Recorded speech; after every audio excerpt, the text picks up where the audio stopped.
कांग्रेस के पूर्व राष्ट्रीय अध्यक्ष राहुल गांधी ने शनिवार को मध्य प्रदेश में शाजापुर जिले के काला पीपल में एक रैली को संबोधित किया।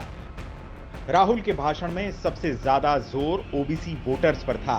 इसके जरिए उन्होंने एमपी विधानसभा चुनाव में कांग्रेस का एजेंडा स्पष्ट कर दिया, तो वहीं दूसरी ओर पार्टी के उम्मीदवारों की चयन की प्रक्रिया का इशारा भी दे दिया। ओबीसी की आबादी कितनी है पहले ये बताओ, कितनी आबादी है ओबीसी की हिंदुस्तान में? देखो, कोई जवाब नहीं दे सकता, कोई जवाब नहीं दे सकता। क्यों?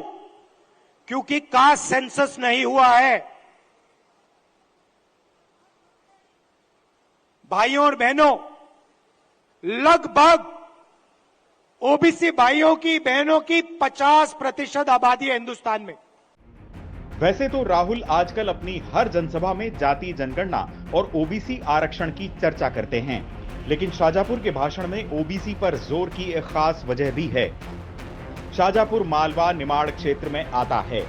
मालवा निमाड़ में विधानसभा की 66 सीटें हैं, इनमें से 31 सीटें आरक्षित हैं। बची हुई 35 सामान्य सीटों में से करीब 40% सीटों पर ओबीसी उम्मीदवार ही होते हैं।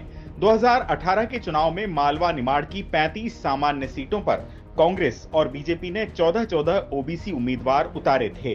नरेंद्र मोदी कहते हैं कि बीजेपी में ओबीसी के एमएलए और एमपी हैं।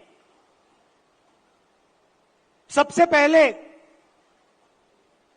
कांग्रेस के तीन चीफ मिनिस्टर ओबीसी हैं, ये याद रखिए आप। हमारी 4 सरकारें हैं, 3 हमारे ओबीसी चीफ मिनिस्टर हैं। राहुल गांधी ने अपने भाषण में ओबीसी की आबादी 50% से भी ज्यादा बताई है। इससे ये संभावना बन रही है कि कांग्रेस इस बार और ज्यादा ओबीसी उम्मीदवारों को उतार सकती है। राहुल ने रैली के लिए पोलाय गांव को ही क्यों चुना, यह भी रोचक है। पोलाय के साथ साथ पूरा शाजापुर जिला आरएसएस का गढ़ है। पोलाय आरएसएस के दिग्गज प्रचारक शालिग्राम तोमर की जन्मभूमि है, जिन्हें सीएम शिवराज सिंह चौहान और सूबे के दूसरे बीजेपी नेता अपना प्रेरणा स्रोत बता चुके हैं। शायद यही कारण है कि राहुल ने अपने भाषण की शुरुआत आरएसएस पर हमले के साथ की।